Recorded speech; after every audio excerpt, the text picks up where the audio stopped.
start the briefing meeting? Okay. Commissioners, are there any other items other than those on the published agenda that? Okay. Calling the meeting to order. Commissioners, are there any other items other than those published on the agenda that folks would like to add to the agenda for the briefing meeting? All right, then we'll follow it as published. The first item is the update on the coming debt issuance.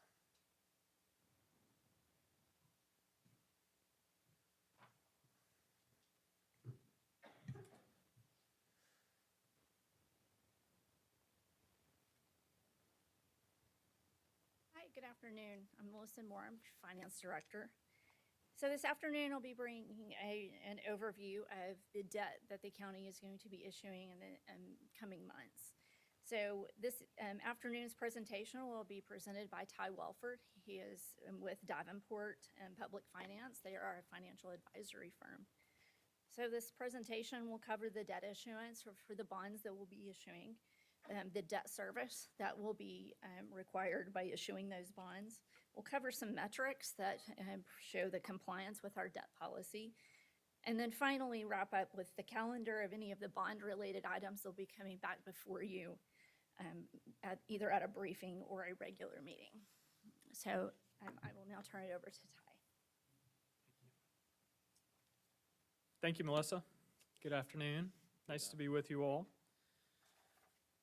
We just have a handful of slides that we'll go through here quickly, but please stop if you have any questions.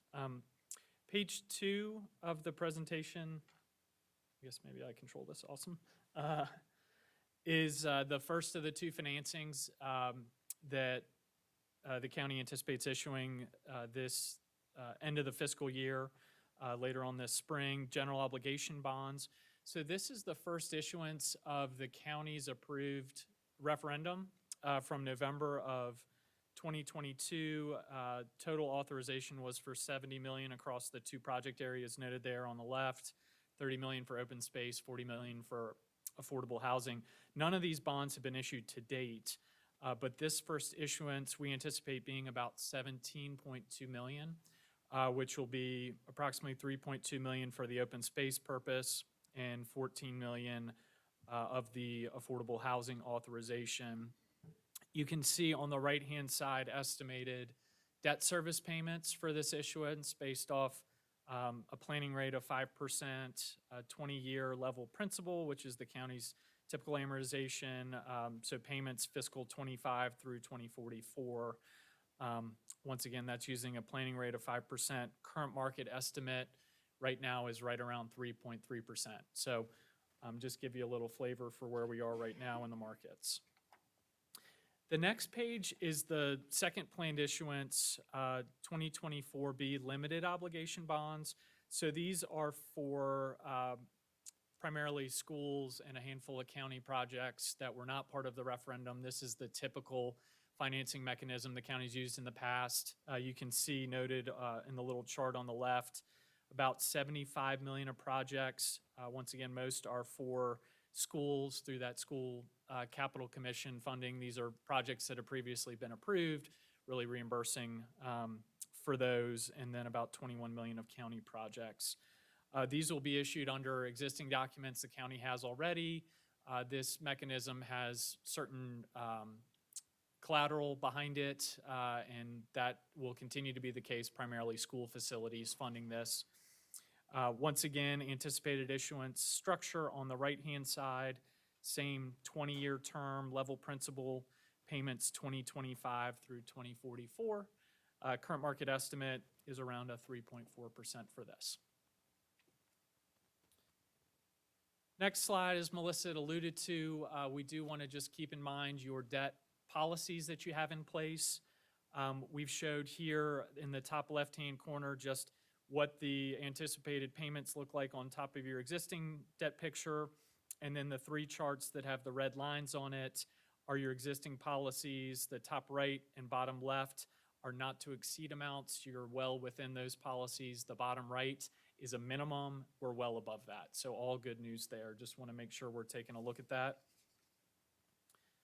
And then lastly, just to give you a preview of the upcoming calendar, there will be a handful of approvals that will be put in front of you. The first date there is today. Obviously, March 19th will kick things off at the briefing. This is to introduce a public hearing notice that will go out, as well as a preliminary resolution for the limited obligation bonds ahead of the April 2nd meeting. We have noted in mid-March, we're having our credit rating discussions. These bonds will be rated by the rating agencies, as has been past practice with the county. April 2nd is the first, action item that will come before the commissioners. The meeting on the 2nd is to hold that public hearing and then consider that preliminary resolution. At the briefing, there's another final resolution for both financings ahead of the April 16th meeting. And you can see April 16th there, consider approval of those two resolutions. That would be the final action item to come before you. That would put us in position to get local government commission approval at their May 7th meeting. They meet once a month. And that would allow us to then access the markets and close on our financings in the May to June timeframe. So if there are any other questions, or that's all we plan to cover today. Thank you. Commissioners, any questions? All right, I don't think there's any for now. Thanks so much. Thank you. Okay, the next item is the school consolidation feasibility study.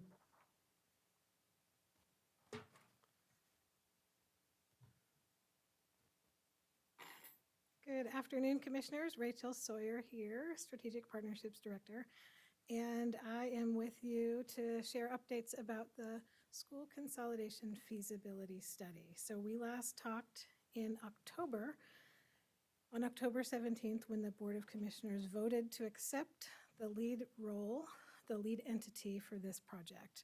You'll recall this, the reason for this endeavor is the state law passed by the General Assembly that's listed here on the slide that went into effect in September, mandating that Asheville City Schools and Buncombe County Schools jointly study the feasibility of merging. So we sprung into quick action. The two school boards each met in early October and voted to designate the county as the lead entity, and you all accepted that role, meaning taking on project coordination and notably taking on hiring of the firm that will complete the study. We also are supported by a project team, our partners at the school systems, and the community who will be engaged throughout the project. This is a look at the multidisciplinary project team. So we've got a 24-member group that's been appointed by the three entities, the two school superintendents and the county manager, representing a variety of different perspectives. It's great to have a group that has inclusion of students and teachers and parents and principals in with administrators from county government, as well as school administrators planning around what this could look like. So you can see the various perspectives that are at the table, from data to equity to HR, finance, et cetera, facilities.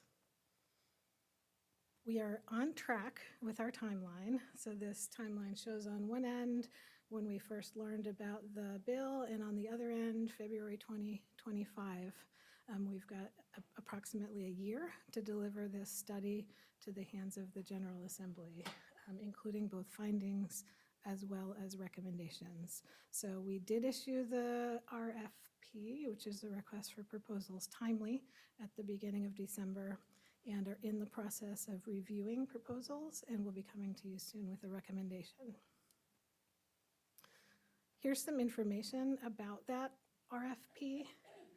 We opened up at the beginning of December, got some great interest, had 11 different firms attend a session, which was a pre-submittal meeting, and ultimately, when the proposals were due in January, got 7 proposals in.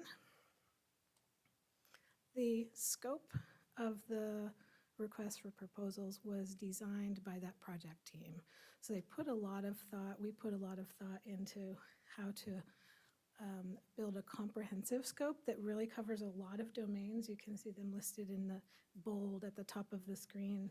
thinking about, obviously, those key decision-making factors, which would include financial and also many others, from student well-being to cultural factors, community factors, geographical, historical, really trying to look comprehensively and using a philosophy of data, qualitative and quantitative data throughout, centering community engagement and prioritizing equity in that decision-making. At the end of their work, the vendor, which will be wrapping up by December of 2024, that vendor will provide to us a report which will describe their activities and their research methods, will include findings, risks, and benefits of consolidating the two school systems, as well as recommendations and, if applicable, implementation considerations. And we expect that they will be here in front of this governing body as well as the two school boards to deliver their reports. As we narrow down those proposals that came in, we wanted to share with you and any members of the public who are following along what criteria we're taking into consideration to make that selection. So that includes philosophy, approach, project plan, and timeline, qualifications, as well as cost. We're looking for vendors that can deliver on those expressed priorities coming out of the project team, centering engagement, equity, and data, as well as following a rigorous approach that goes across all those domains we were looking at, and has a project plan that is thorough enough to deliver on this large-scale project within a finite timeline. Qualifications of both the firm with expertise and experience, as well as the individuals assigned to the project, and a reasonable cost. So those reviews, the narrowing down has been completed by a 9-member review group. That's out of the bigger project team. Each entity named 3 folks to serve on the review group. We analyzed and scored independently using our review tool, and then got together and held some interviews with finalists. And so we are in the final steps of diligence to get to a recommendation, which we will then bring to the Board of Commissioners in March. At that time, seeking a vote to consider a vote of approval of the award, as well as the appropriating the associated budget necessary to carry out the study. If all goes without a hitch, we'll be in contract and the vendor will be able to begin their work by April 1st. And that is the completion of the update that I've brought for you today.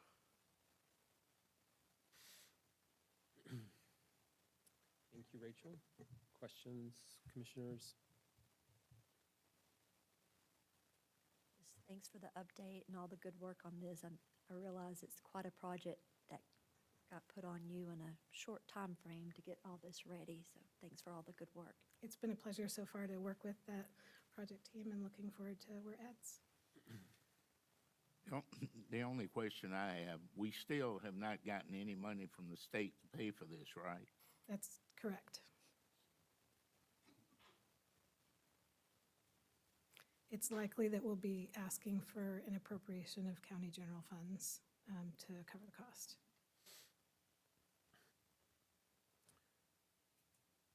So part of the analysis that's discussed in the presentation is that there'll be this financial analysis of the current model we have versus a model where there would be like a single unified system. So, this is really just more maybe a comment than a question, but so, you know, this isn't just sort of all about money. There's obviously all these other considerations to take into, to think about, and when looking at whether having a single system or the two systems that as they exist today is the better model for the future. But it is one of the considerations, right? Because I mean, I know that people ask a lot about like, well, how much more do we pay, right, for having two separate systems as opposed to one system, right? The schools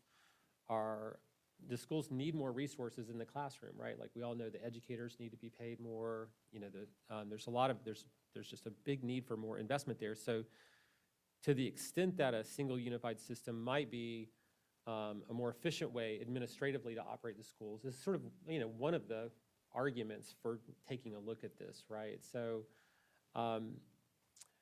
so I guess this is just a question. It's like, the folks that we're asking to run this process, that'll be part of the analysis that goes into, like, to the extent that there's the duplication of administration, like what is the added cost of that compared to a model with one system? I think there's sort of a perception that it's like this very large number, right? And other people say, oh, no, it's not really that much. It's just, the central office here is this, and it's, as a percentage of this whole school's operations, it's not that meaningful. So is that going to be part of what we get out of going through this process? Because I don't think any of us really know the answer to that today, right? I just don't think it's ever been looked at closely enough that we really have that information. Is that something we're going to get out of this process? Without a doubt.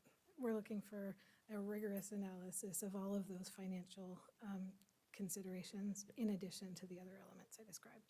Okay, great.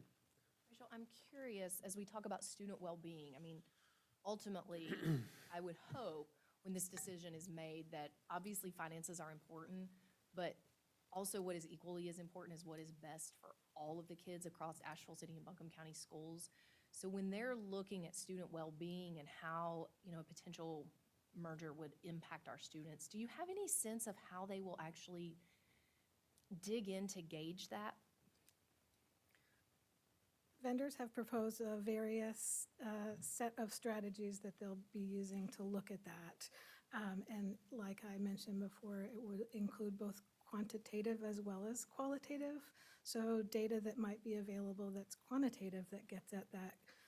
There is a student sort of health assessment. There's participation in programs and services that can be proxy or indicator for student well-being, and there are also focus groups and interviews and perceptions.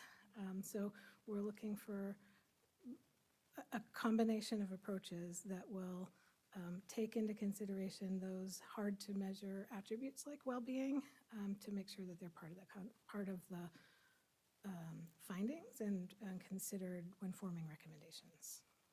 Thank you. I understand that the city has done a survey, a study. I haven't seen it yet that shows that in the next 10 years, we will be losing students. And a concern, I hope we look at all of that because as you look, I think in both systems, we just added this year assistant superintendent, but we're still losing students in both systems. You look at the number of employees, we are still where we have been, but with less students. And that's when you start talking about an efficient system. And we need to look at what's best for the students. But I don't see what's best for the students when we keep adding people at the top. And we look at the Asheville City Schools, and they have one of the worst achievement gaps in the country. And we're still funding it. But you look at how much they spend per student, it's what, 14 or 15,000. We could send them to a good private school for that. But that's why I think it's good that we're looking at this. Because I have serious concerns about what's going to happen in the long run to our students. And I don't hear us talking enough, and I hope we'll look at it with this, about students, because it's all about the young people and the future of our community. But we seem to be hung up on the number of employees, and true, I don't want to see us, do away with jobs, but on the other hand, I want to see us being efficient. And I don't see us doing that, and I don't hear us talking about the students enough. I was at the school board meeting for the city last night, and they were busy talking about consolidating the middle schools and doing this and that. And I've seen what they're planning. But nowhere I've seen them talk about the achievement gap.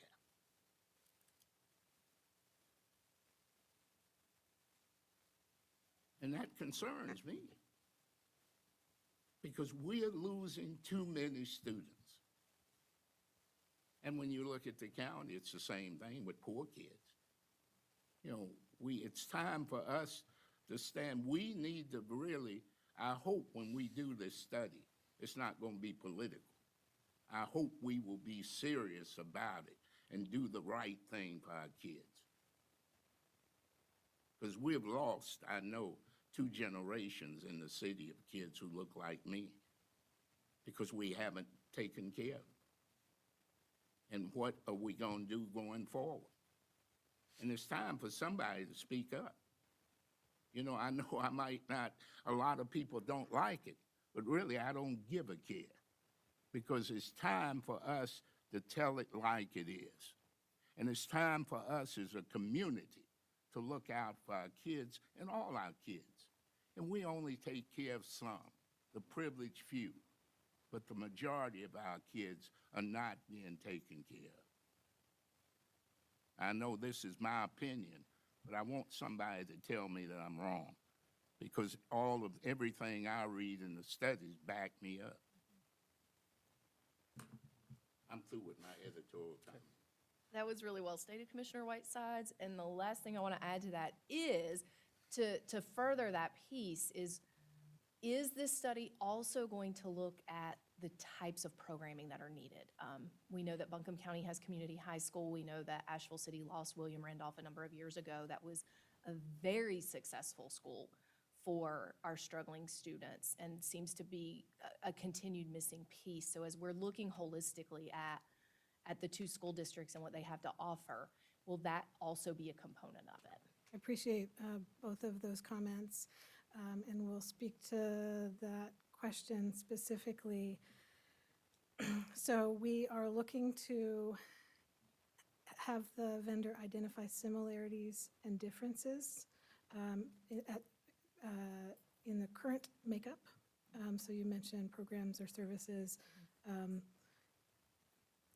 It makes sense to me that we would also have them uncover opportunities. So as they look forward and make recommendations, if they identify areas that could be enhanced or improved, added through a consolidation or merger, that certainly could be included in a finding or recommendation.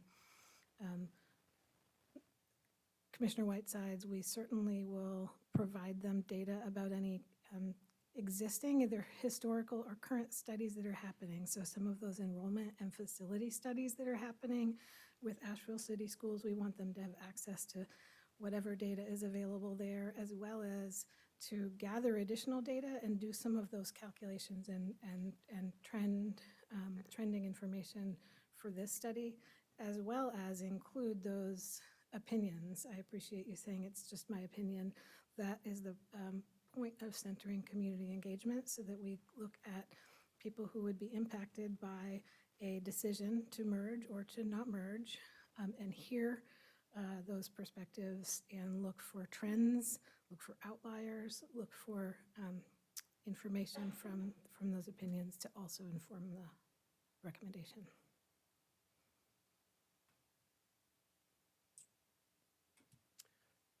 So,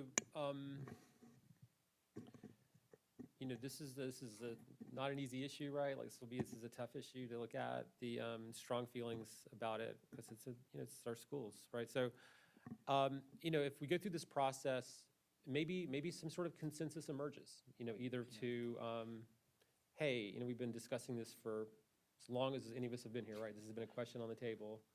And maybe the analysis comes back and it's like, you know, this isn't really the problem. The problems are these other things that we should be focused on. Maybe that's the consensus. Or maybe it comes out that for the long term, you know, a single system is what will serve this community best for a variety of reasons. It's also not hard to imagine there's going to be opinions on both sides of this, right? Like, there may not be a consensus. It may be that people look at this in good faith and don't all reach the same conclusion. So as the group goes through this process, if that's the case, that there's not really a consensus, then the people who are serving on it can sort of make their, I mean, there can be a majority and minority view on this, right? Or maybe even multiple perspectives that come out of this, right? So this is, while, some sort of agreement would be, of course, be great in a lot of ways, we just, at this point, don't know how that will play out, right? And it may be that there's several different differing perspectives that come out of this, and that's okay too, right? We want people to look at this in good faith, do research, and then come forward with what they've learned from the process. Is that the way folks are thinking about this, or? Yeah, that's accurate. We don't know where this is going to lead, but we do want to build a process that's trustworthy, that has been inclusive and thoughtful and thorough and comprehensive, so that whatever comes out on the other side of it, we can feel like we had a good process to get us there. We are looking for the vendor to provide recommendations to us, Buncombe County, as part of the contract. When those recommendations come in, they will be delivered to the two school boards as well as the Board of Commissioners. And depending what unfolds during the course of this study, it's exactly what you were describing. Those boards may want to come together and determine what to do with those recommendations, and if there is consensus and agreement between the bodies.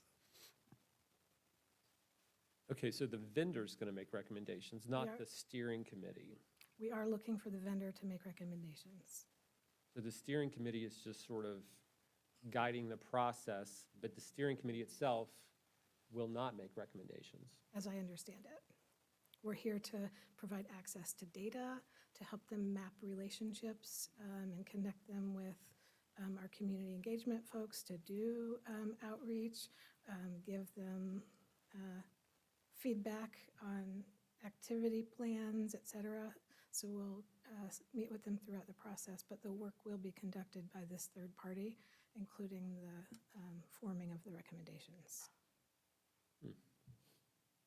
Okay, so that's not, like, the people who are being put on this are going to help with that, but, and I don't mean this to sound wrong, but like, just to be clear, like, they're not at the end of this individually going to weigh in on, and based on all this we've learned, here's what I think. It's just more of informing the vendors. That's the way that we've envisioned it. Okay. And glad there I asked the are question, the 'cause that's what I governing thought. bodies that can respond. Ultimately, the bill said that the Asheville City Schools and Buncombe County Schools are to jointly study and then provide findings and recommendations to the General Assembly. Okay. And then, so when the process is nearing its end, then the vendor will make a presentation to the city and county school boards and to the Buncombe County Commissioners, and those various elected bodies can sort of do with it what they, if they think 100%, you're totally right, and let's get on board this, and let's do a resolution of our own to support this, or whatever their reaction to it is at that time, right? I think that there's room for different scenarios to happen as you're describing. We will have the final report Yeah. and all of the deliverables in hand no later than December 31st. So we haven't thought through whether the presentations to the boards happen before December 31st or those happen in January, but we have a 6-week period between January 1st and the middle of February to react. Okay, because all what's required by the state statute is that they report the recommendations to the state legislature, right? Correct. So the vendor will have these recommendations, and that'll be reported out. That'll be delivered to us, the buyer on the contract, Buncombe County Government, and we share it with our partners, Asheville City Schools and Buncombe County Schools, and come together to deliver something to the state. Right. I'm just thinking out loud about like how this process is going to work, right? So the vendor will develop recommendations that'll be presented to the county commissioners. We're paying for this service, right? So they'll present to us. They'll of course present to the city and county schools, and then each of those bodies will sort of decide what to do with that recommendation. And they don't have to do anything with it. The recommendation could go forward to the General Assembly. If they strongly support it, they could express that. If they don't support it, they could express that too, or anything in between. I guess again, I'm just trying to make sure I'm thinking about how this process is going to is going I'd to work. also imagine that you can have joint meetings with those boards as well, Mhm. as you think through those recommendations. Okay. All right. Well, thank you, Rachel. Commissioners, any other questions? No. I just hope we do better than the commission I was on in the 70s. We met, a group from the city schools and a group from the county schools. We met for 1 year and talked about consolidation. We presented our report to the commissioners and to city council. And I threw out a plaque they gave me a few years ago. I found it and throwing out some stuff. But what was bad about that, neither report ever saw the light of day. It was not discussed in either city council or the county commissioners meeting.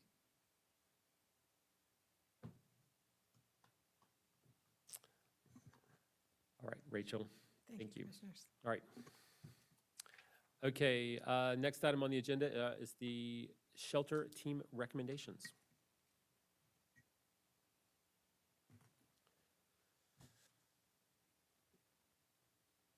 Good afternoon, Commissioners. Lacey Hoyle, Homelessness Program Manager. I am here today to give you an update on work that's been happening to plan a long-term response to the National Alliance to End Homelessness recommendation for increased emergency shelter capacity in our community. As you all remember, last year the Homeless Initiative Advisory Committee, or HIAC, formed a work group to address this particular recommendation from the Within Reach study. And as a result of that group's good work, we have temporary expanded capacity in our community right now that is funded and operational until the end of this year. So what I'm going to talk about today is the efforts to plan beyond that funding. If I can get this, there we go.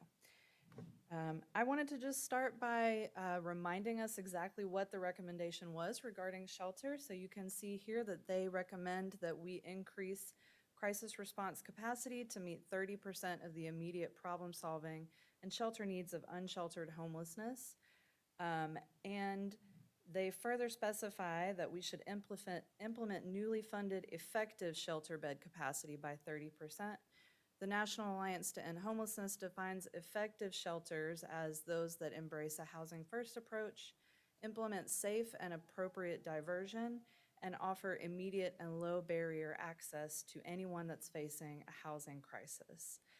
We have several shelters that are operational in our community right now. All of them are doing really great work to safely shelter people experiencing homelessness and connect them with services. The National Alliance is asking our community with this recommendation to expand upon that work and those offerings and to ensure that we're able to offer a low barrier option so that anyone in our community who's seeking shelter will be able to do so easily. And so that's what the shelter work group was working on previously, and that's what the team of folks who are involved in the planning process are working on now. County staff has led the first phase of the planning process for development of additional low barrier shelter capacity, and I wanted to just share what our process has looked like so far. A team comprised of city, county, and HIAC representatives have been through a series of meetings to review research and data in order to decide what we think may work best for our community for development of this low barrier capacity. This team participated in polling exercises to come to decisions by consensus, and those decisions are what form the basis of the recommendations that I'm going to share with you all today. In order to make those decisions, we followed the process that you see here, and I'm going to tell you more about each of these points as we continue through the presentation. So first, we took a look at existing resources. We created a resource database and then created maps of where those resources were. We also spent a good bit of time researching other service models throughout the country, and this helped us to make selections about what we think would be most useful in our community. We reviewed data to begin to establish an idea of capacity needs, and then once we had all of that done, we were able to start thinking about space planning, how much space we may need, and what that space should look like. So I wanted to just share one of the maps that we utilized as we were considering needs. As you can see, most of our resources are in or very near the city center, and this is where unhoused folks in our community spend a lot of their time. Looking at maps of the resource distribution in our community helped us to understand that wherever we are going to locate a shelter, it needs to be able to be easily accessed by public transportation or be walkable. Excuse me, and it will need to be relatively simple for individuals to get to where they need to go in order to access all of these supportive services. When we started thinking about capacity needs, we spent some time reviewing existing data, most notably the point-in-time counts from 2007 to 2023. We looked at sheltered versus unsheltered populations for those years. We looked at how many people in each category were individuals versus households for those years. And then finally, we looked at the number of beds available each year versus the number of sheltered and unsheltered. In collaboration with the county's strategy and innovations team, we were able to use this data to make some projections for the overall unhoused population in the coming years, as well as for the unsheltered and sheltered populations respectively. So what I'm sharing with you here is the projection for our community's unsheltered population. It's projected to grow moderately by 3% in the coming years, with a projection of 212 unhoused, unsheltered individuals in our community by 2030. And I just want to point out here that the point-in-time count, the unsheltered count, was a lot higher in 2022, as you may notice. And that's likely because many of the shelters in our community were still operating at limited capacity due to the pandemic. But other assistance from that time, like hotel stays for unsheltered folks, had ended at that point. So we saw lots of folks return to the streets. So once we began to come to a consensus on what we think our capacity needs might be, the shelter team turned our attention to developing a service model that will be effective for low barrier shelter in our community. So to do this, we spent time reviewing best practices. You can see here that the National Alliance to End Homelessness best practices for emergency shelter are immediate and low barrier access and utilizing a housing first approach. HUD's best practices are to avoid charging fees, allow people who are intoxicated to enter the facility, and to eliminate any additional references or requirements in order to get a bed in a facility. We also spent some time looking at different service models for low barrier shelter from across the nation.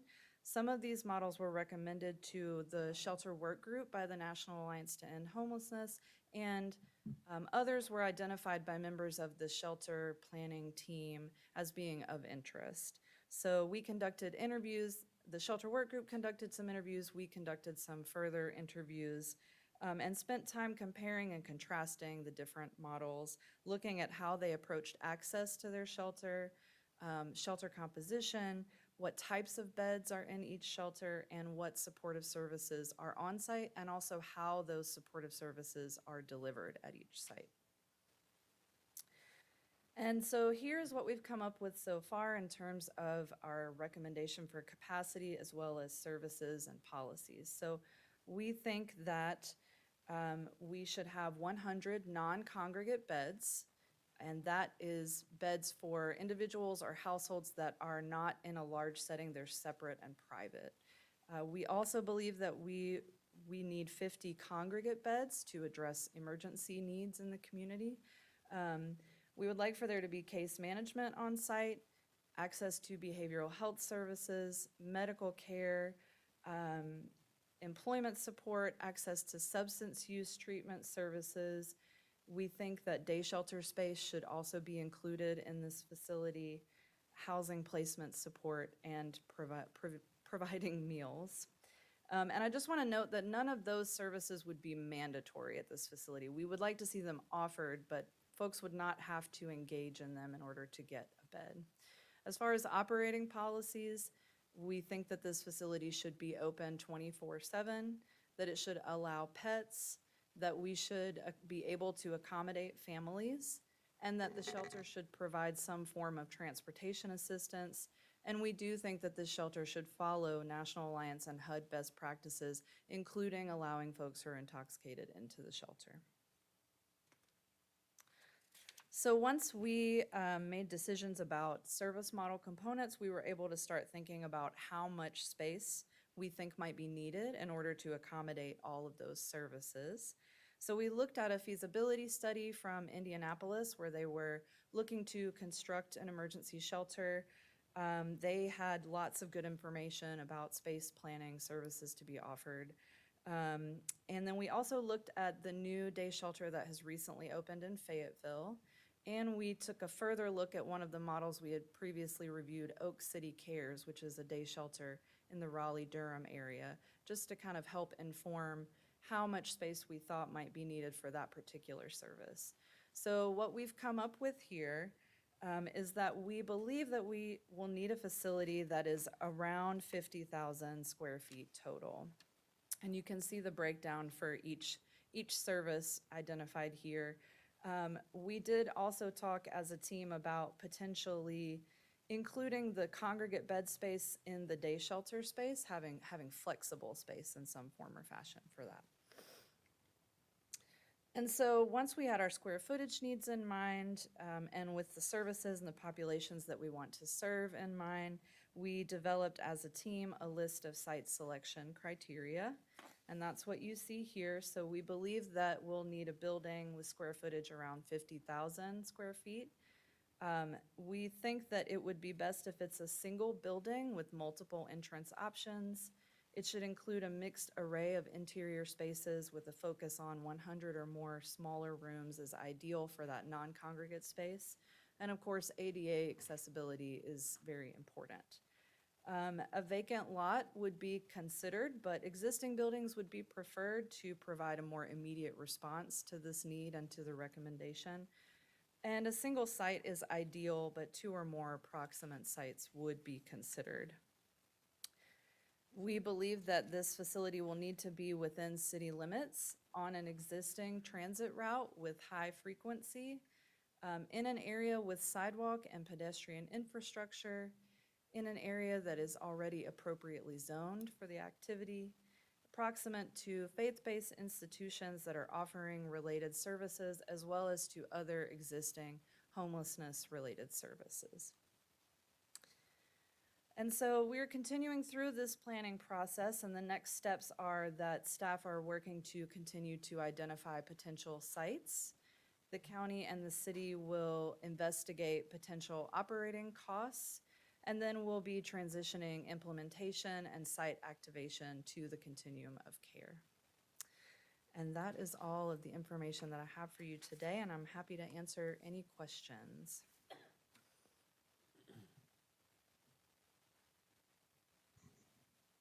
Do you have a timeline on your expectation of when you'll have the potential sites identified and kind of that process? We are working to identify sites now. I don't have a specific timeline for exactly when that step will be completed, but we undertook this process knowing that it was going to be a somewhat aggressive timeline because we really want to have a solution ready to go or very close to being ready to go by the time the temporary funding ends for expanded shelter capacity, and that's December of this year. So we're moving pretty quickly.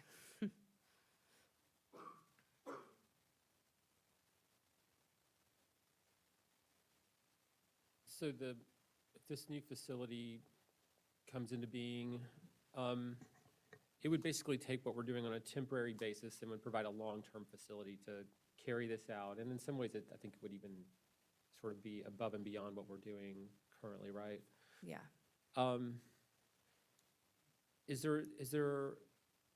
Do we know how much square footage, like what we've kind of put together in our short-term plan, like how much space is that utilizing?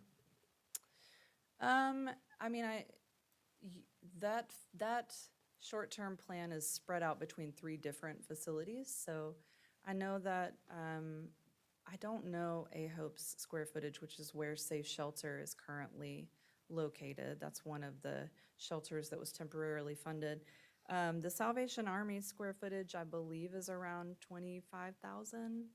And then Haywood Street, you know, we funded a few beds as part of their larger operation. I'm not sure of the square footage that they're using at this point.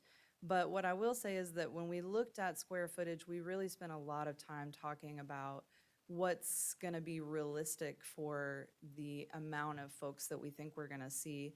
We talked with A-Hope, to learn about how many folks they're averaging in their day shelter each day. And we took that into consideration as well as what we had already sort of determined about projected populations and capacity needs in our community. And if this comes into being, would it basically supplant the A Hope Day Shelter? It basically, would this kind of become where those activities happen now and something different would happen to that property? Or is that sort of a decision A Hope has not kind of gotten to yet, or? I think that is a decision that Homeward Bound and A-Hope would need to make, but I think that that would be really great if the day shelter, if A-Hope did move there.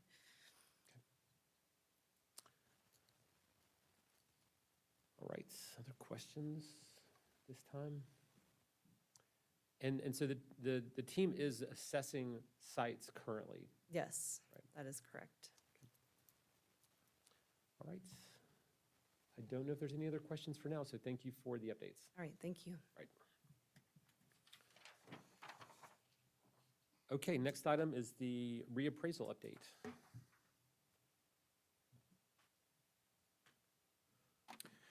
Good afternoon, Commissioners. Thank you for the opportunity to talk about this update with you. I want to first remind you of where we came from. You remember after the reappraisal 2021, this board decided to appoint an ad hoc reappraisal committee to make recommendations on moving forward.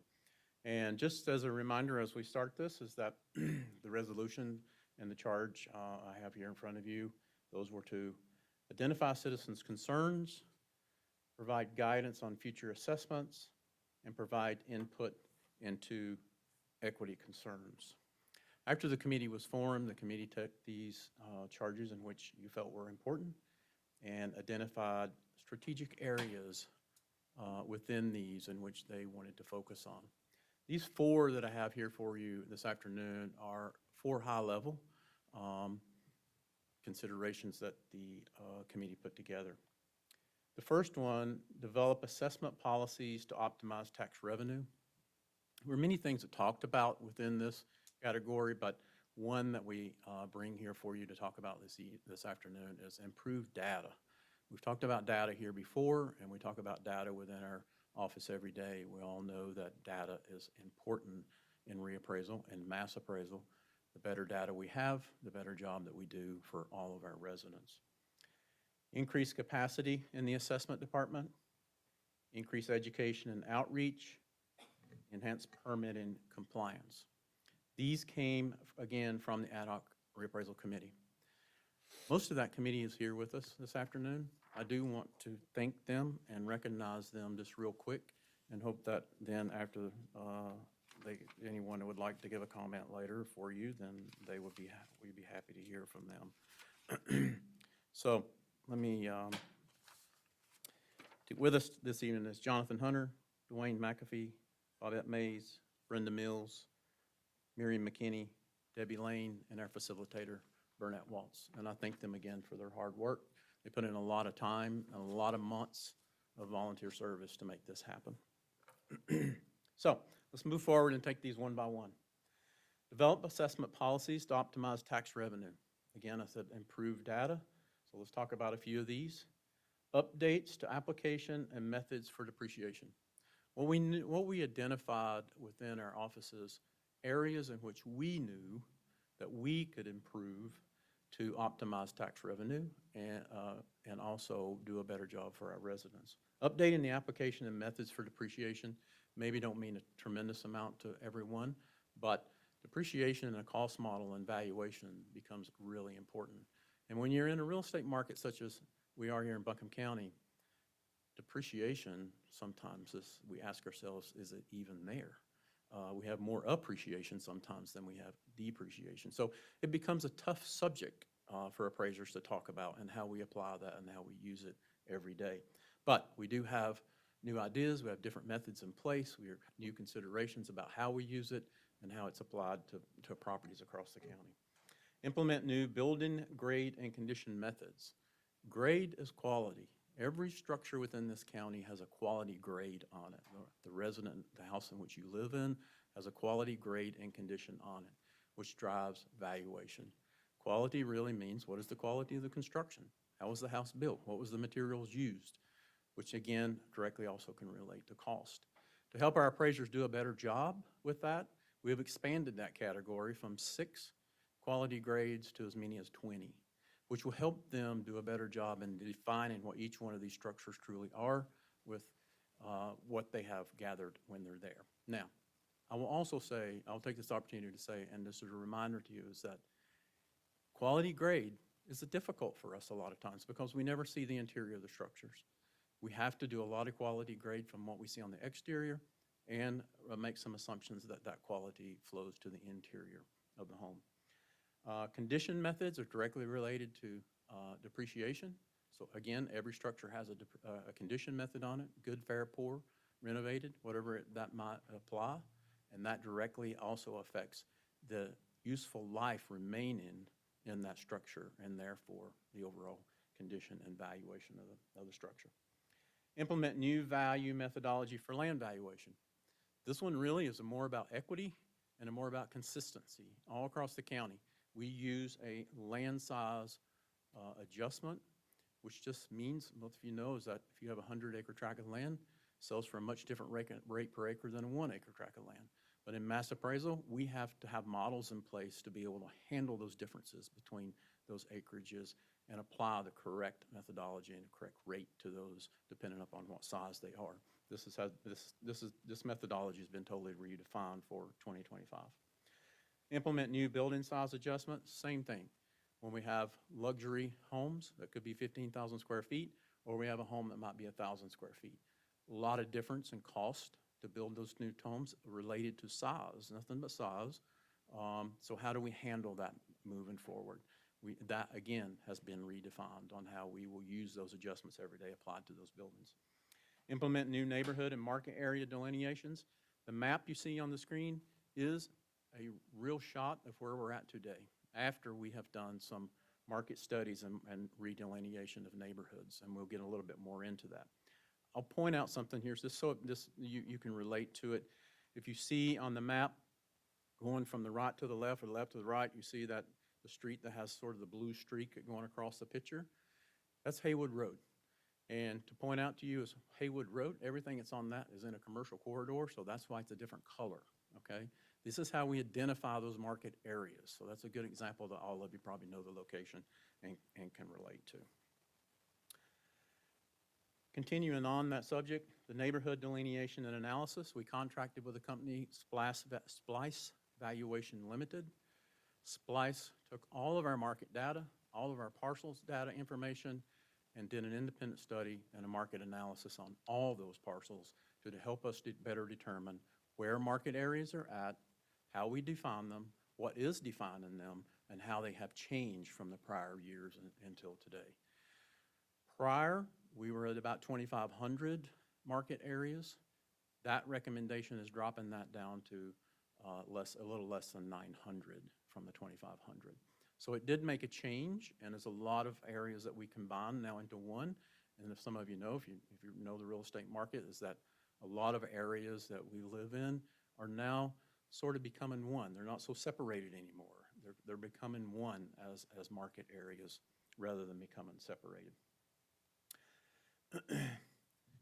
To continue the improved data, we mailed 80,000 postcards to request data updates to 80,000 homes.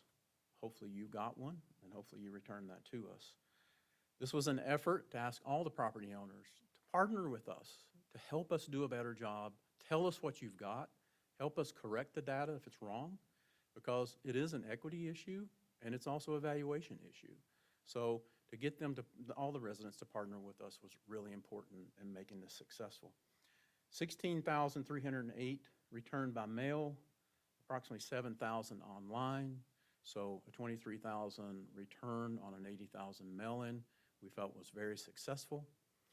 Out of that 23,000, we had a close to 8,000 updates, okay? So approximately 8,000 of the cards that were returned to us had a change on the card. So that's 8,000, without that card going to that owner, that's 8,000 that would continued to have been incorrect. Now, those are minor to major things, just, you know, a 2-bedroom versus a 3-bedroom, or a 1-bath versus a 2-bath, these type things, but it all does make a difference in the valuation process. Monitor websites, gathering data. We still do that every day. We look at real estate websites, we monitor them, we see new things coming on the market, we see new things that are selling. We still watch the data, and we gather data from those transactions coming from all the websites across the internet. Pictometry, aerial imagery. Our contractor just finished flying the 660 square miles of the county. That data is being delivered to us as new imagery. You can see there in the photography on the bottom, you see a bird's eye view, and you also see the oblique shot, which is about a 45-degree shot from an airplane, which allows our appraisers to be at our desk and actually see the front part of your house, the back of your house, the sides, and helps them also do inspections and also can measure if they see something that has been added. Cyclomedia technology, street level photography. Again, our contractor drove a little over 1,800 miles through the entire county. You might have saw one of their vehicles in your neighborhood.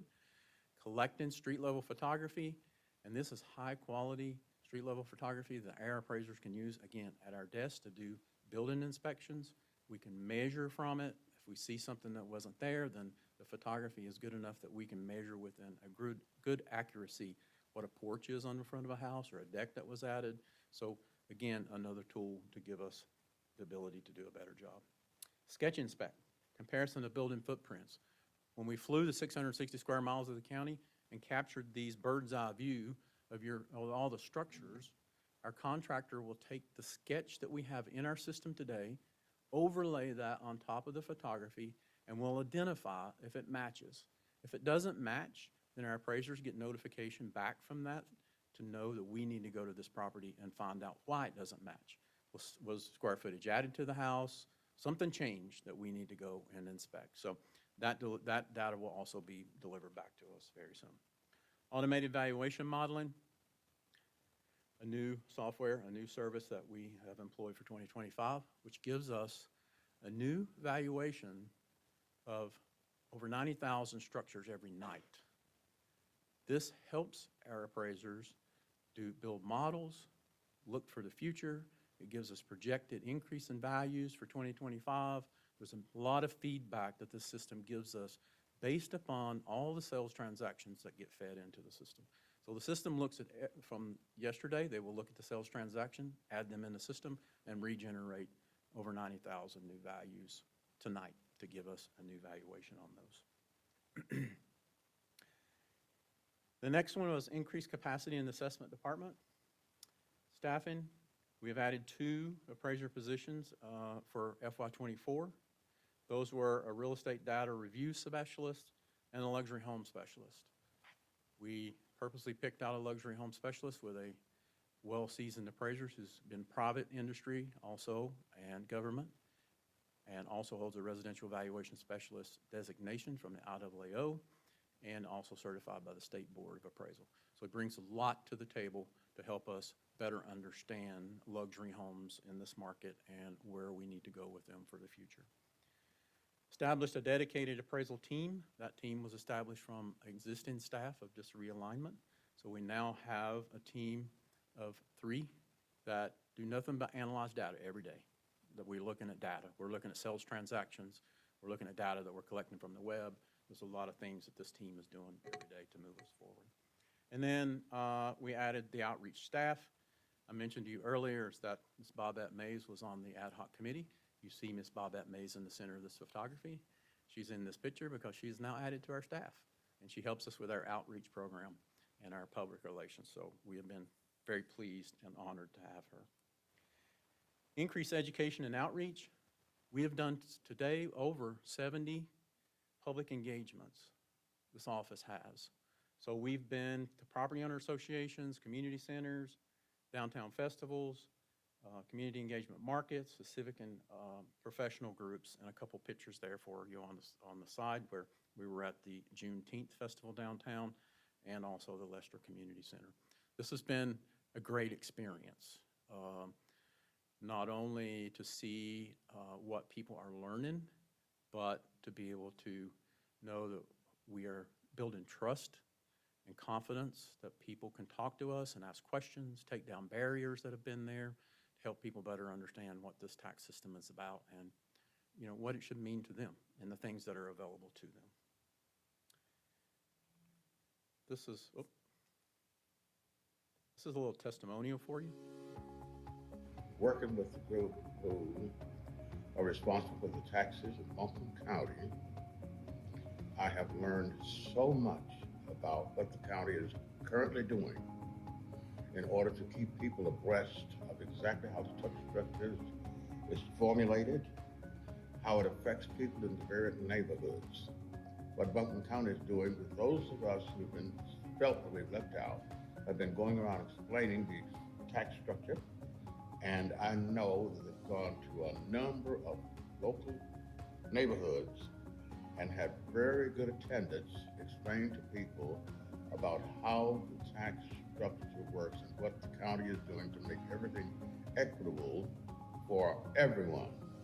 We were honored to host a meeting by Keith and his staff to explain to us about how the tax system works, how the valuation works, what's to be reported, and gave each and every one an opportunity to ask questions.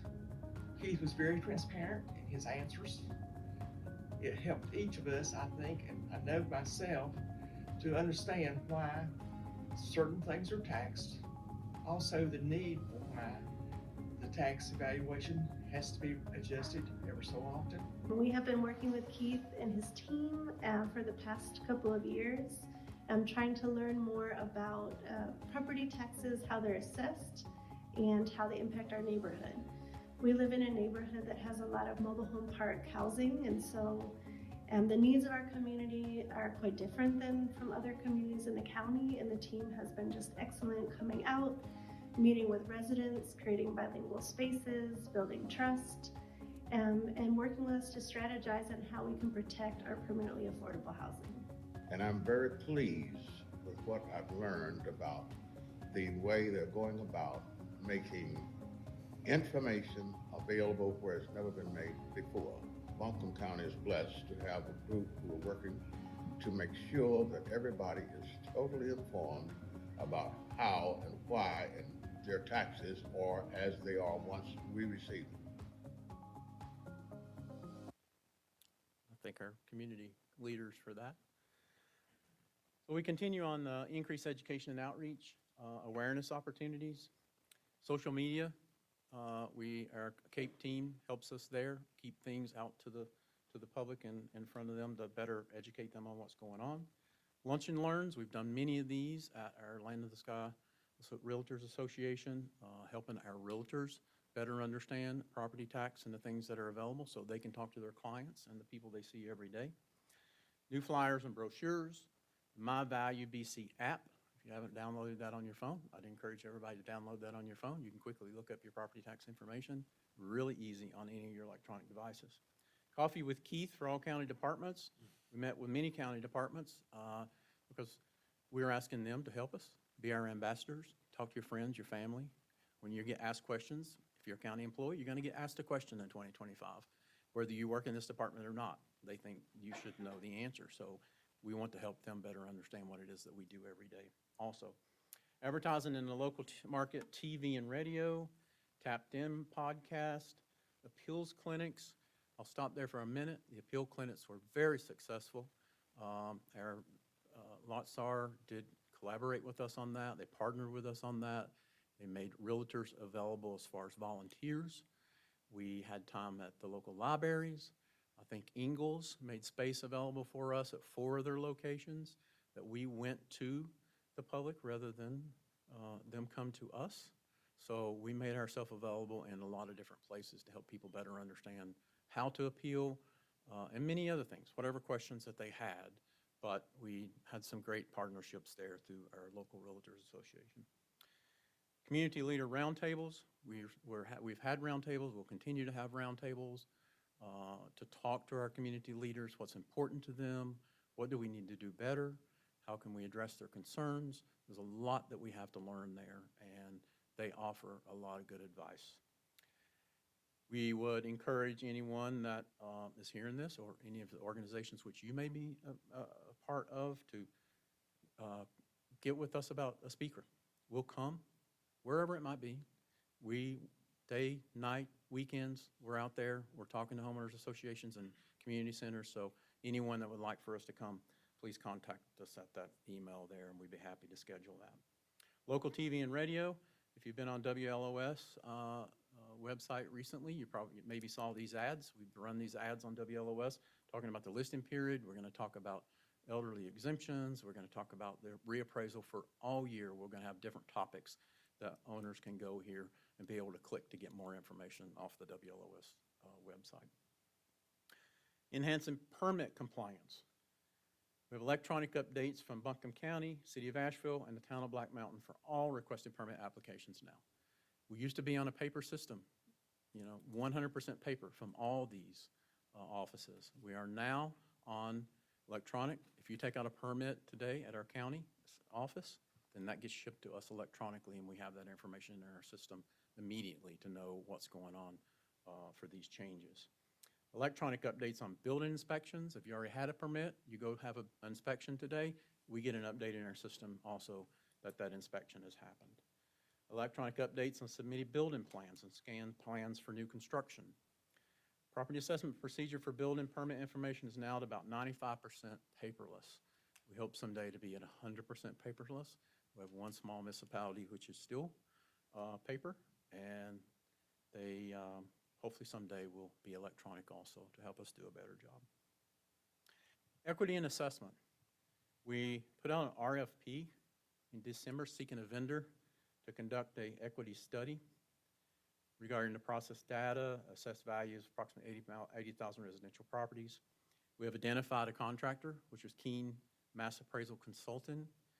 What we're asking Keene to do in this contract, as we're working on that, is that a few things. Keene will come in the beginning, hopefully within the next 30 days, and take a deep dive into our system to look at all the processes, all the data points, how we process it, the methodologies, to identify areas in which we maybe could do better. After that, we will take those recommendations and implement them. Keene Appraisal will follow us now over the next few months through 2025, looking over our shoulder, watching how we're making changes for 2025, what those changes are, how it's affecting everything in the system. Then when we get to the end of the year, about November, we will ask Keene to do another deep dive after the reappraisal to compare that to how we were in the beginning to see the results in the end. There will also be check-ins here in this contract that Keene will be here, hopefully before you and this board, to give you updates on what that looks like, what their findings are, and how we're responding to that. So we're quite excited about having them on board as a partner for the next year. Can I ask a question on that, Keith? Yes. And is the Keene piece, is it focused on, kind of the high level concern around, like, is there any kind of, any kind of systemic overvaluation of modest homes or undervaluation of higher end homes? Is that the point they're mostly looking at, or is it a broader set of things, issues that they would be looking at in the appraisal process? Or just say a bit more about kind of what their focus is on the process. It'll actually be all that. We're asking for all that, for them to identify any areas in difference in valuations, for it to be low, medium, or high. Are there any differences in the methodologies that are applied to these different properties that are creating any kind of bias or any kind of inequity in the assessments? So to do that, then they have to take a deep dive into the data of each one of those to see what is driving the value for each one of those.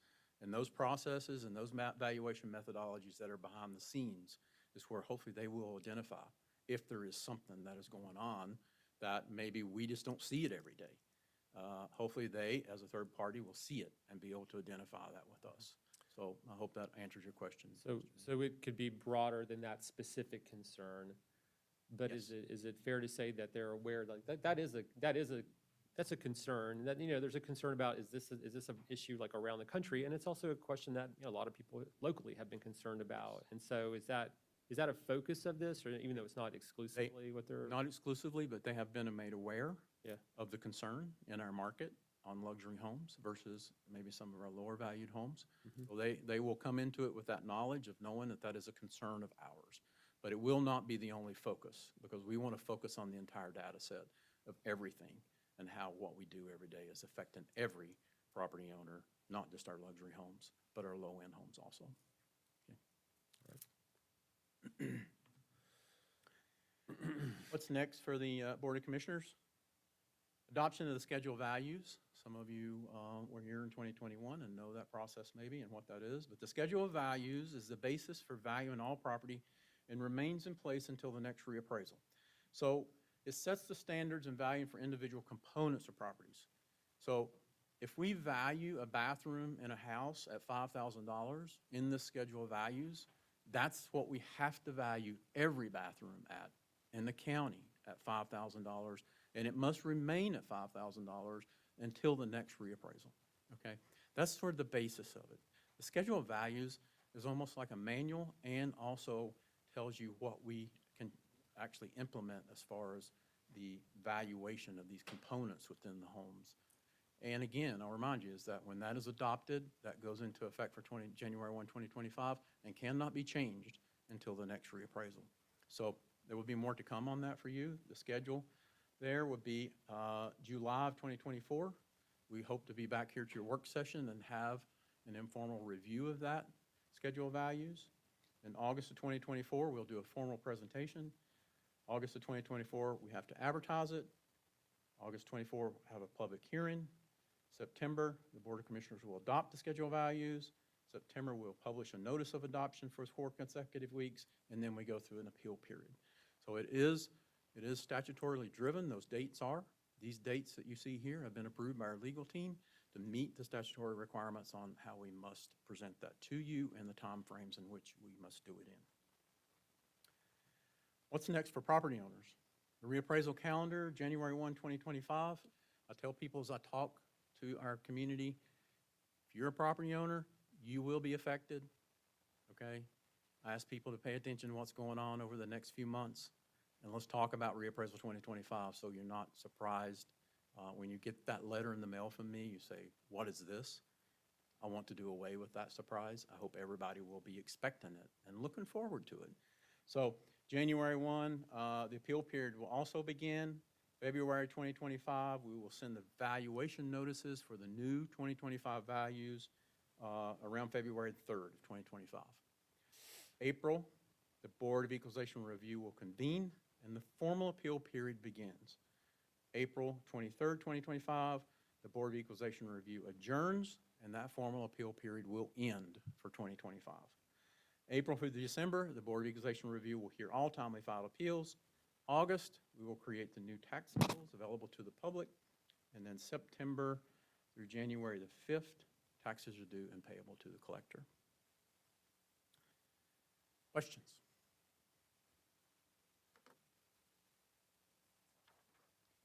Yeah, just a couple of questions. And first of all, thank you and your team, and definitely everyone that served on the ad hoc team for all the tremendous work. And I attended at least one of your public events, and it was very positive, and I heard great feedback from the community with folks that had attended other events too. So thank you all for doing all that tremendous outreach. I think it's really paying off. You mentioned building grade and condition methods earlier. So will those be online, so when people are looking at their appraisals, they'll be able to look at that and know exactly whatever building grade or condition method you put on there, what it means? Yes, you will be able to identify that on your property online. Okay. Schedule of values, which we just mentioned then, will give you a definition of that. So if you go to your property record card online and you see the grade is a B, then you can go to the schedule of values and look up the grade B, and it'll give you a definition of what grade B should be. So if that definition fits your property, then we're good. If it doesn't fit your property, then you should appeal it and let us know why it doesn't fit your property. And then we will re-review it with you. Okay? All right, thank you for clarifying Sure. that.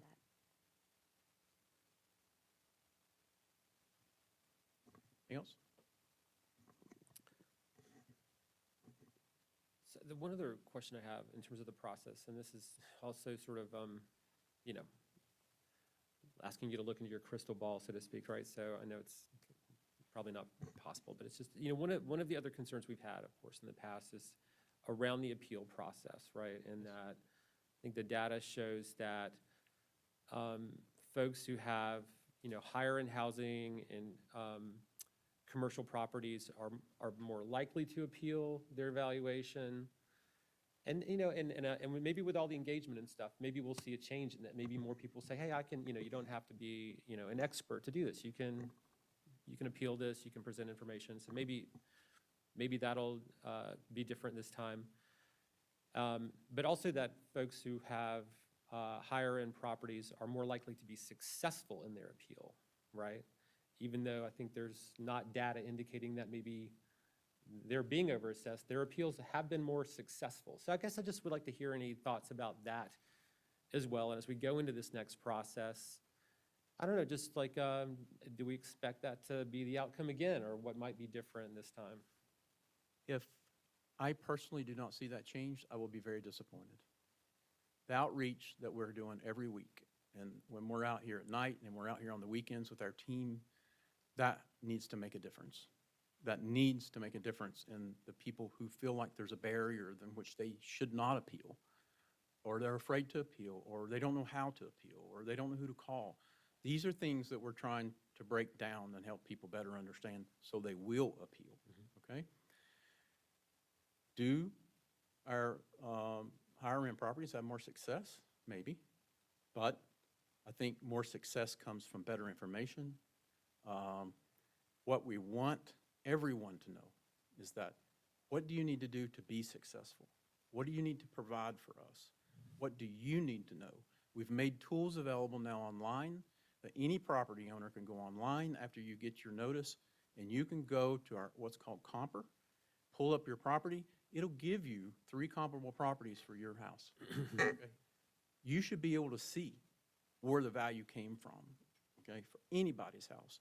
So transparency, helping people have better tools to be able to do some of this on their own, to be able to come to us then or email that to us and say, hey, identified from this, something might be wrong. I hope that when we get through 2025 appeals that I can report back to this board that we have been very successful in that, and we have saw a change in what the statistics are in what you're talking about, Chairman Newman. Thank you, Keith. Sure. Commissioners, other questions? Just want to say thank you to your team for the slide alone, and the information on the increased education and outreach through an equity lens is really impressive. And I will join you and be disappointed if we don't see some changes. And welcome to the team, Ms. Mays. Thanks to all y'all for what you've been doing over the past few years. We really appreciate you. Thank you. You're welcome. Yeah. I wanted to thank you and your team for what you've done, and I hope we'll definitely see a difference in the 25 rebound.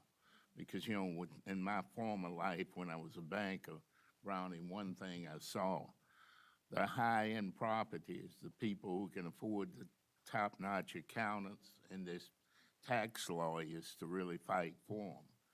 I want to make sure that everybody will understand, because a lot of people, even though you have it online, when they go in, let's make sure they understand, and I think you all are doing that, what they are looking at. Thank you. Yeah. All right. Thanks, Keith. Appreciate the updates. All right. Last item on the agenda is the Q2 strategic discussion.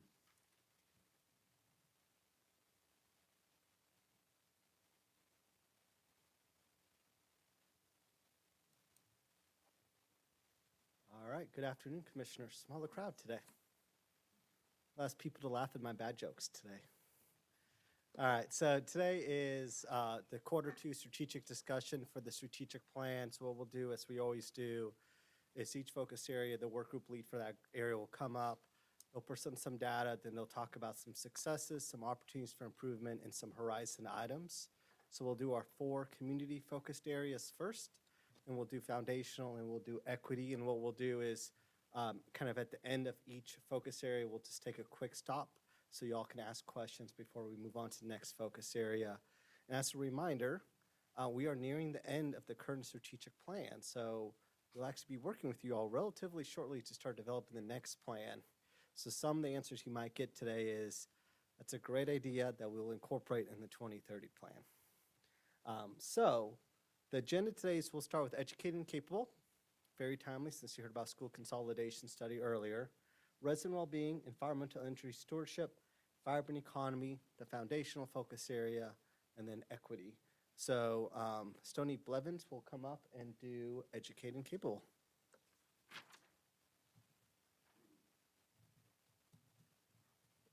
Good afternoon, Commissioners. It's my privilege to present data and opportunities in our educated and capable community goal.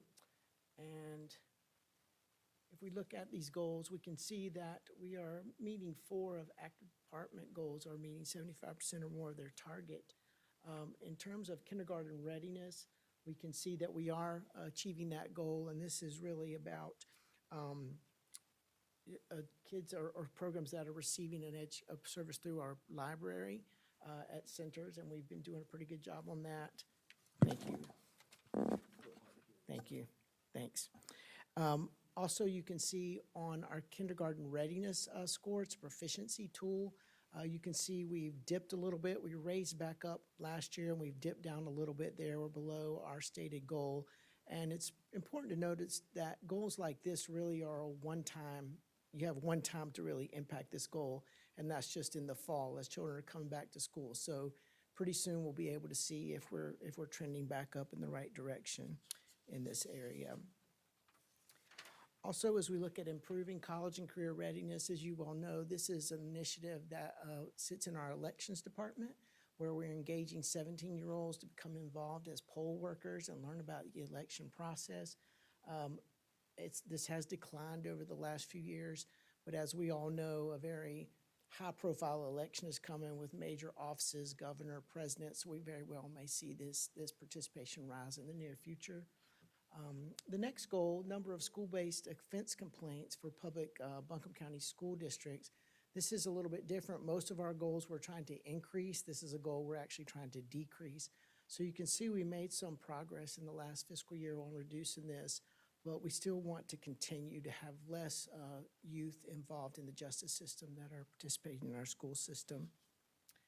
And then high school graduation rate, you can see we've remained pretty steady over the last 3 years. And once again, this is a goal we only get to measure once a year. And so in our 4th quarter analysis this year, we'll be able to see how we're doing in this school year. Okay, if we look at successes. Oh, I'm sorry, I missed a goal. So this is our goal of protecting older residents' ability to age in place. I certainly shouldn't have forgotten this one, right? And you can see we're also pretty steady on that goal. One thing I would say about this goal is some of the values that are measured by AARP are not measured every year.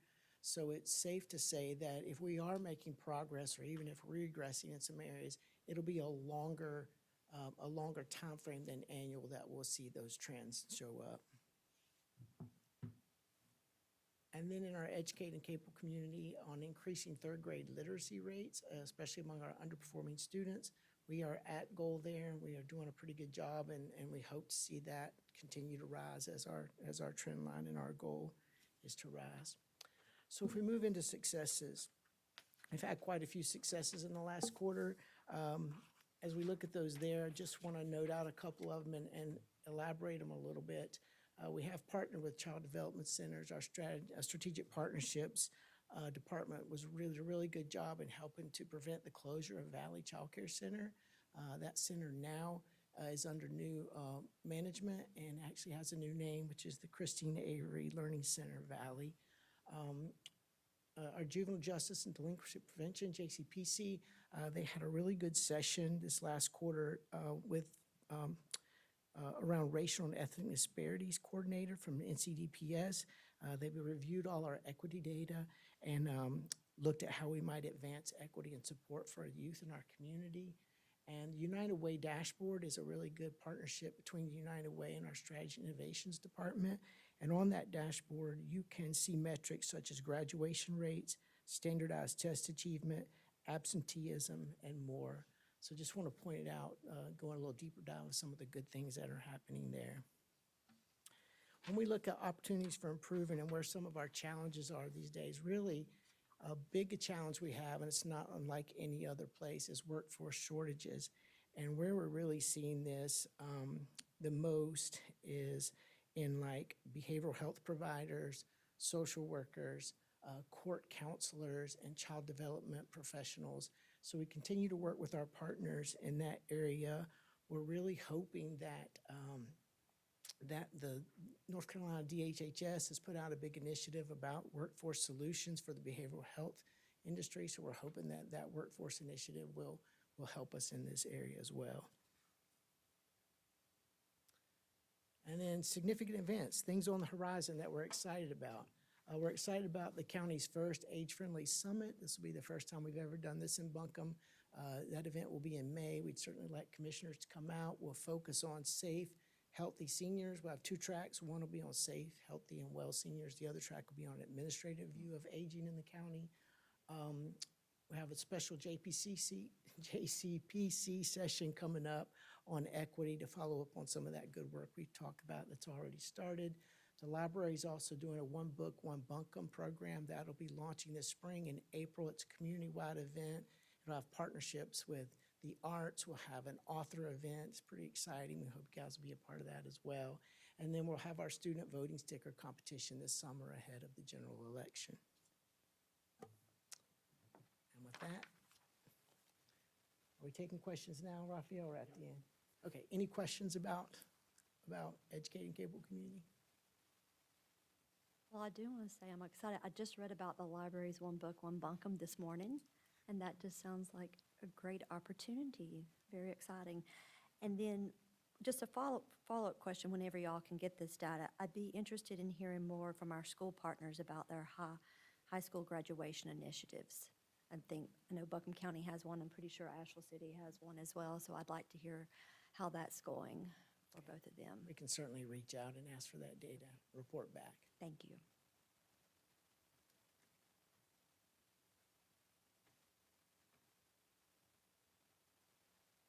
Hello, Commissioners. Victoria Reichard, Behavioral Health Manager, here to talk about resident well-being. So we have 12 active department goals. 5 are currently achieving 75% or more, and we'll go through and kind of explain some of those nuances. So we continue to see increases in ridership year after year for mountain mobility. And just a reminder that this target was set pre-pandemic, so we saw a really big reduction in the utilization and then trying to really regain where we had been previously. For Parks and Recreation, they have completed some equity analysis that has informed programming for our underserved and underrepresented communities.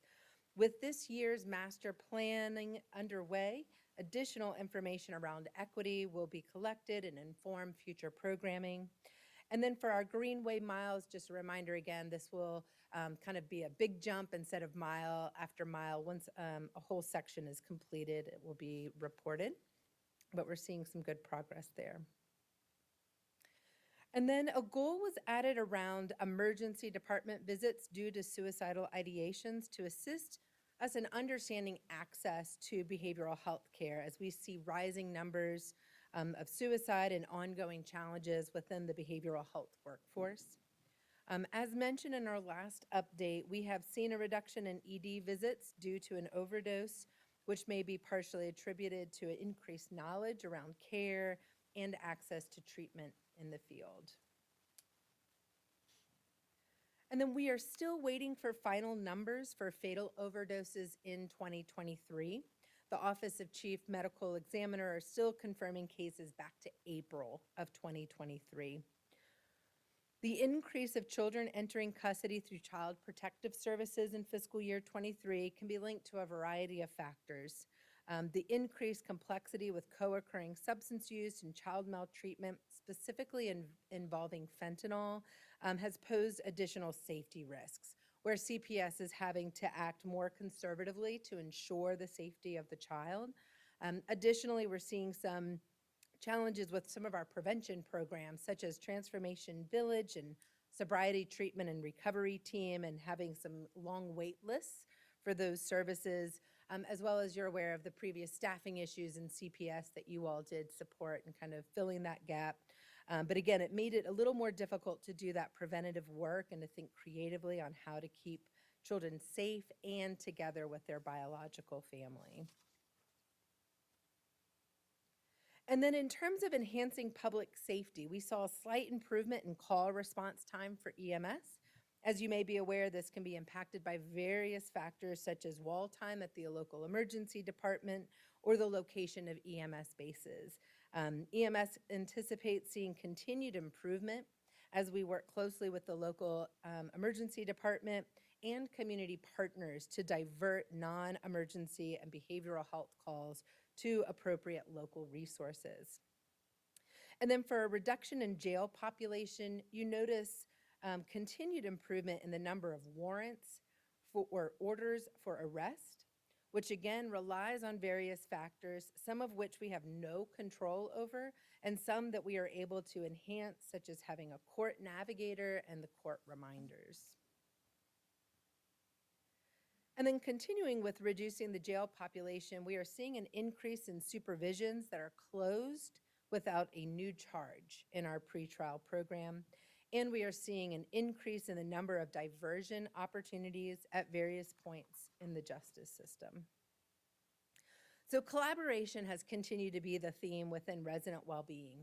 We have seen that providing supportive housing does have a positive impact within child protection and justice services. County departments are coordinating with Parks and Recreation to bring programming to needed areas that may not be aware of this resource that is available. Our apprentice program has helped fill permanent positions in EMS, and we are seeing more folks use Mountain Mobility and being able to request a stop that is not on the current fixed route. Workforce and financial capacity continues to be an area that impacts several of these goals, but we're continuing to enhance our collaboration by understanding the current resources and services available, and also identifying the ongoing needs and gaps to be filled. And then some items on the horizon includes work to divert calls coming to 911 that are administrative to the appropriate place and using recent findings to support the efficiency of Mountain Mobility. The Pretrial Integrity Act, implemented at the end of last year, may have an impact on the length of stay at our local detention facility. There is a project underway to understand our current investments, assess for the impact, and understand what is needed to sustain services over time and increase capacity to meet the demand. So that's a big overview. Any questions that you all have at this time? Well, I'll just say it's exciting to see the EMT apprentices successfully completed the program and accepted positions. Can you just update us some more on that program and kind of where you see that going?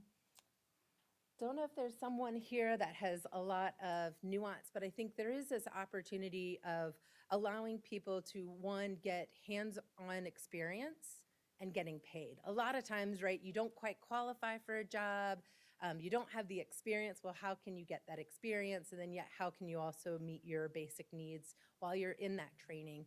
And so, you know, this is my not prepared, but I think there's opportunity of how do we look at this, right? And expand these opportunities so folks that maybe haven't had that opportunity get that experience. We're able to see what skill sets they have, and then be able to have more of our positions filled. So that's the hope. We started our second cohort as well. As I'm looking at our diversion numbers, and Victoria, I'm probably going to direct this to County Manager Pender. As we're looking at those, I'm really curious, do we know the zip code breakdown of where those folks are?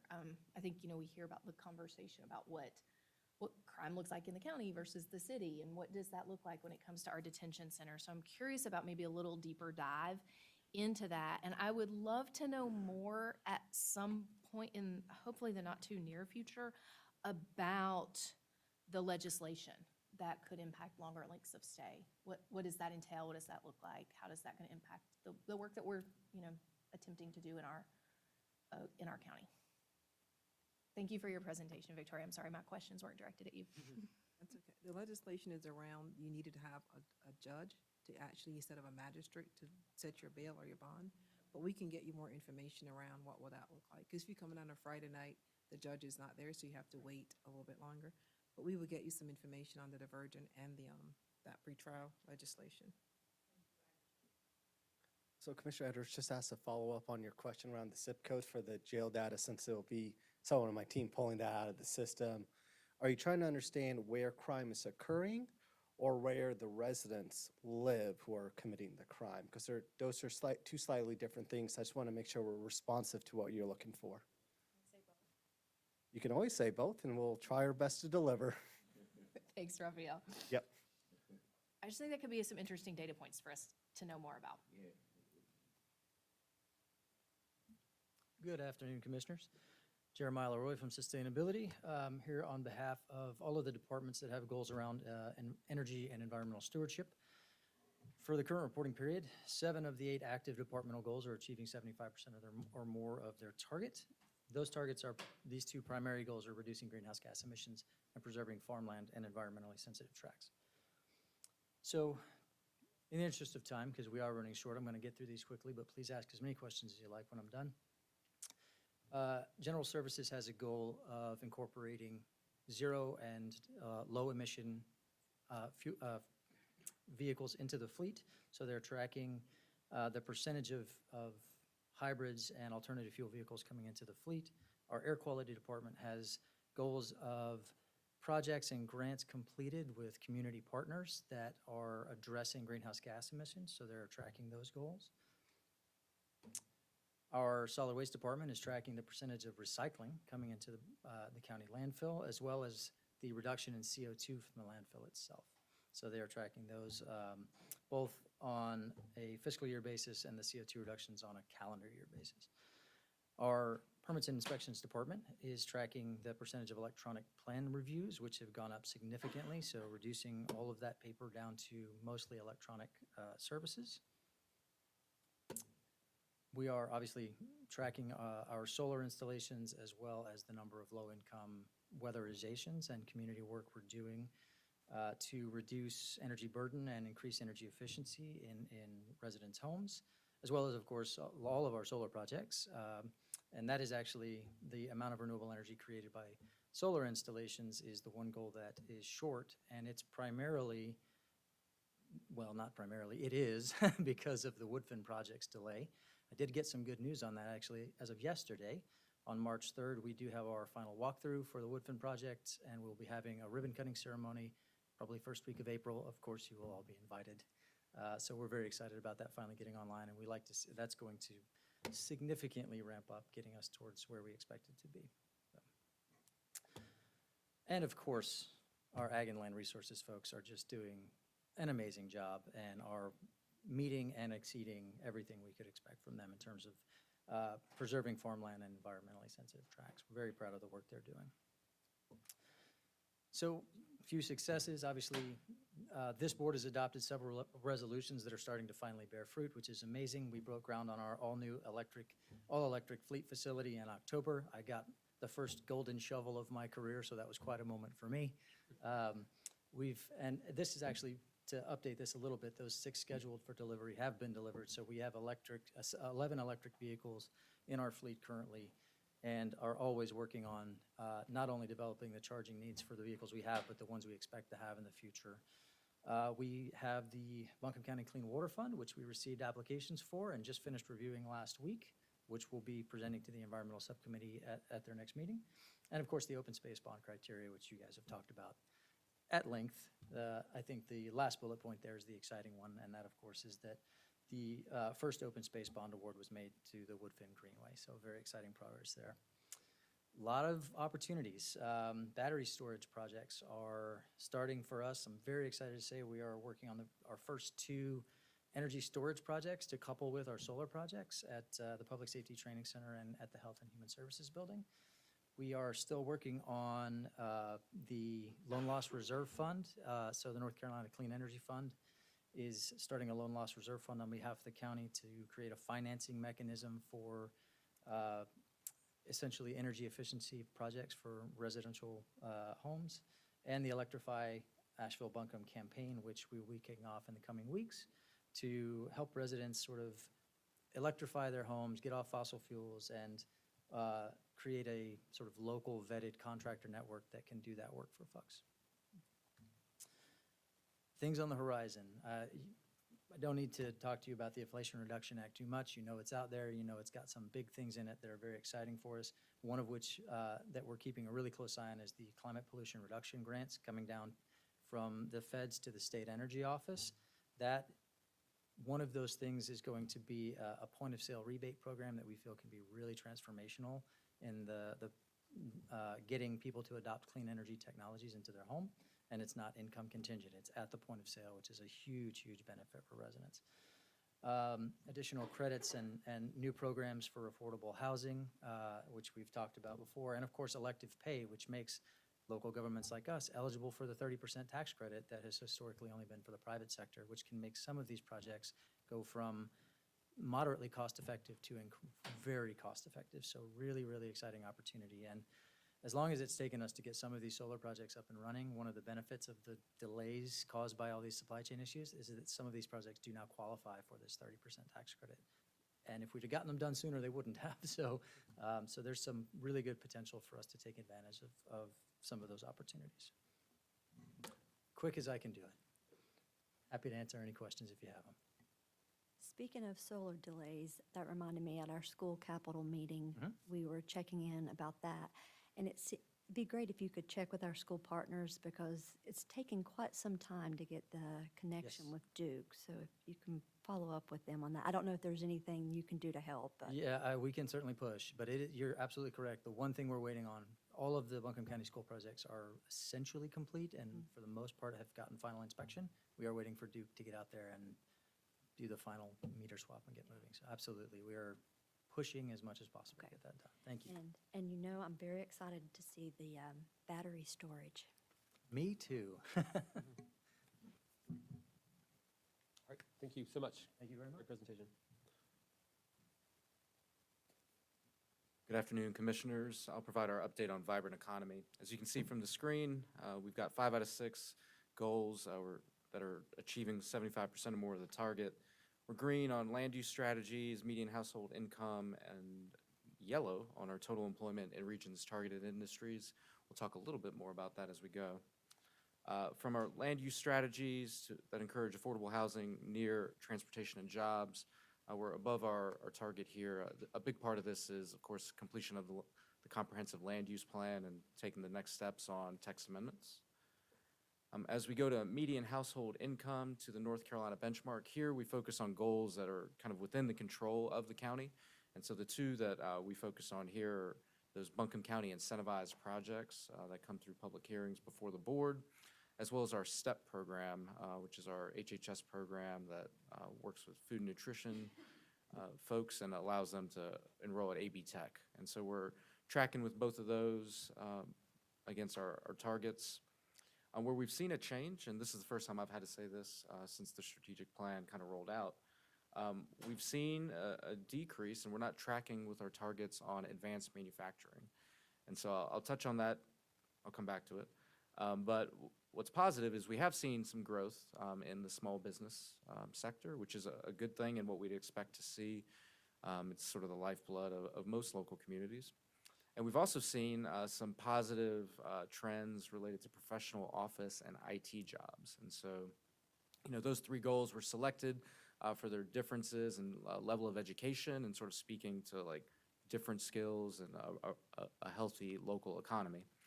Our advanced manufacturing positions, this is interesting. Part of this is we're seeing a change coming out of COVID. So some of our businesses may have ramped up on certain types of technologies that are maybe no longer as needed as they were. But additionally, and not related to COVID at all, would be the change related to Evergreen and Pactive closing. And so, I don't quote me on this, but there's a large number of Buncombe County residents that are stated to have worked at Evergreen. So we're seeing some of that, but there's also residual industries that feed Evergreen and that may be sort of downstream from Evergreen as well. And so we're beginning to see some of that. So it's, economies are regional, we know that, and so we're seeing some of the impact here, even though we've seen large growth with some of our other advanced manufacturing companies. So, in terms of successes, Nate's not here, but we'll once again congratulate him on adopting the comp plan and taking the next steps there. In terms of median household income, we continue to work with our inclusive hiring partners. We've seen 27 full-time placements, those average wages of about $18.41. And then our Mountain Community Capital Fund, the final bullet here, that's our small business loan guarantee program. We've seen 59 total loan guarantees over the life of that program since 2018, 15 new loan guarantees in the last quarter. So a really exciting program that y'all have heard me talk about before. Our opportunities for improvement. With land use strategies, we continue to be sort of challenged by the economy in terms of inflation and how that impacts kind of our projects, but also access to design professionals. Median household income, I've already mentioned inflation, I'll say it again. We've seen rising wages in our community, but inflation is rising very quickly as well. From a total employment perspective, I've already talked about the Evergreen plant closure, but that's certainly a significant impact. On the horizon as we move forward, y'all are well aware of this, but building out the comp plan and taking the next step from going plan to text amendments is a key step. Related to that, county-owned parcels, such as those downtown and Ferry Road, are key to creating affordable housing near jobs. In terms of total employment, we continue to work with those companies and help people get placed that may have been displaced, and that's a partnership with our Workforce Development Board and our chamber. So that's my piece. Before we get to foundational, are there any questions? I don't think so. Thanks, Tim. Thank y'all.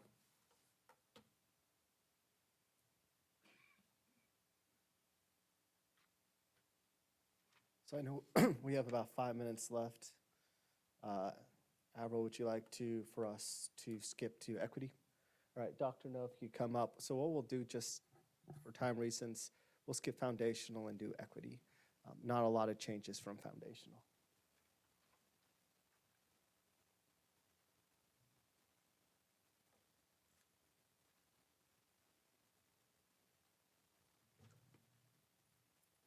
Good afternoon, Commissioners. I will be brief and knock this out. So as you can see, for the reporting period, 11 of 19 active department goals are achieving 75% or more of their target. Some of those things include the fact that we had a racial equity training specifically for Buncombe County Commissioners and department heads that was attended successfully. A consistent equity review of processes of our current and newly drafted policies.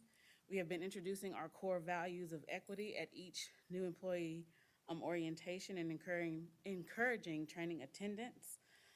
We have a restructured equity and inclusion work group with department representation to ensure that racial equity is throughout Buncombe County. We've offered continued support to justice services with various initiatives. And we have an active and engaged affinity groups, 2 of those, that provide a sense of belonging, and they are able to highlight areas of success and areas for growth that may work to change to affect the quality of life and to have an inclusive and thriving workforce. Some of our successes, we had reparations events in October that were held, and we received a lot of community input for what they're expecting to see, and we've been able to delineate and deliver that input to various departments and see them incorporated in their plans and their projects. A lot of what you've heard earlier today from people mentioning their equity initiatives or their equity analysis. So we're proud to hear that that is moving forward. The revised tool equity impact analysis tool that is used for our budget cycle for 2025. It is automated, it is online, and the goal for the repurposing of it or the revision of it was to make sure that not only was it a tool to help assess the equity lens and use, but to also be a tool itself to strengthen the equity muscle within our Buncombe County departments.